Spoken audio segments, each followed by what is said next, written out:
Great morning and happy Sunday to everybody. Saturday number 1. Want to come to you this morning and talk about successful mind programming. Listen, everything we do in life starts with the way we think. Many times people don't succeed in life because they think negative thoughts. So if that's the case, then we have to clean up our thoughts. Here's one thing I always talk about. People tend to gravitate towards what they learned for the first 7 years of their life. So the way we think as adults is a direct result of what we have been fed or led to believe from birth to age 7. So the way we see life is perceived by that lens that we saw for those first 7 years. So it's kind of like a telephone. Once we get our phone, the first thing we do is we program it with the apps that we want to put on that phone that's going to be beneficial for us. So it can be our GPS, it can be a banking app, it can be a money management app, a calculator, anything that is a system that makes life easier for us. Well, the same thing takes place with our mind. We have to be able to program things into our mind. So it's just like with your computer, we tend to have like an antivirus on our computer, and it's to protect the computer from getting viruses.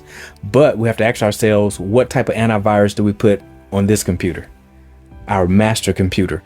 Because if you would not let a person come into your home and dump trash in the living room of your home, why would you let people dump trash in the living room of your mind? So we have to be protective of what goes in our ear and our eye gates. So in order to succeed, we have to have proper programming. So think about this. Think of a white canvas. As a child, we all start off with a blank canvas. Everything that is said or done to us, or every experience that we have, is a swipe of the brush onto that canvas.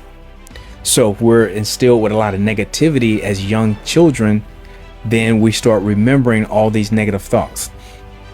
So if you were told that you're not going to amount to anything, you're just like your mom, you're just like your dad, you're not going to amount to anything in life, those resonate and they're embedded on that canvas. So children tend to create their self-images between the ages of 3 and 5 years old. So by the time that child is 5 years old, they have pretty much taken on the self-esteem and the character that they're going to develop typically throughout their life. So on the converse, if we speak words of affirmation, power, winning, success at 5 years old, that's going to determine that kid's self-image and the way they're going to perceive life, therefore moving forward. So it's critically important that we program properly, just like we program our cell phone or our computer. We have to program our minds. We have to program our children's mind at a very early age. So, Dr. Harris, I'm 25, I'm 45, I'm 60. My self-image has already been developed. The way I think has already been developed. What can I do to change that? I'm glad you asked. Just like working out our bodies, we have to work out our minds. How do we work out our minds? Through reading, through books, through experience. It's a willful intention to be able to change the way we think. So never believe the idiom of you can't teach an old dog new tricks. Yeah, you can. You just have to position yourself to be able to reprogram the way you think and rewire your hard drive. So that's why it's important that we associate with proper people. You guys always hear me talk about the 3 changes that made all the difference in my wealth creation. I changed what I read, I changed who I associated with, and I changed how I use my time. So that was the reprogramming process to develop the mindset that I needed to program. So again, it's like soil. And when you think about dirt, the soil never cares about what type of seed you plant. It's going to grow whatever you plant. Now, here's the deal. If you know anything about gardening or planting, you'll realize that when you plant good seeds, you have to fertilize it, you have to water it, you have to tend to it, you have to make sure the depth is just right in the soil, you have to make sure that the pH balance is right. There's a lot of different parameters to making sure that you have success in the growth of that seed. But think about this. When was the last time you ever planted weeds? That's right. There's no weed seeds to plant. but weeds will always find their way into a garden. And the goal of a weed is to strangle out a seed. That's the sole purpose of a weed. Some weeds can be deceptive. Some weeds actually have blooms and have like little flowers. But notice by those flowers, it's always little thorns. If you ever remember those little strawberries that used to grow in your yard, they look nice, they look delectable, but they were poisonous.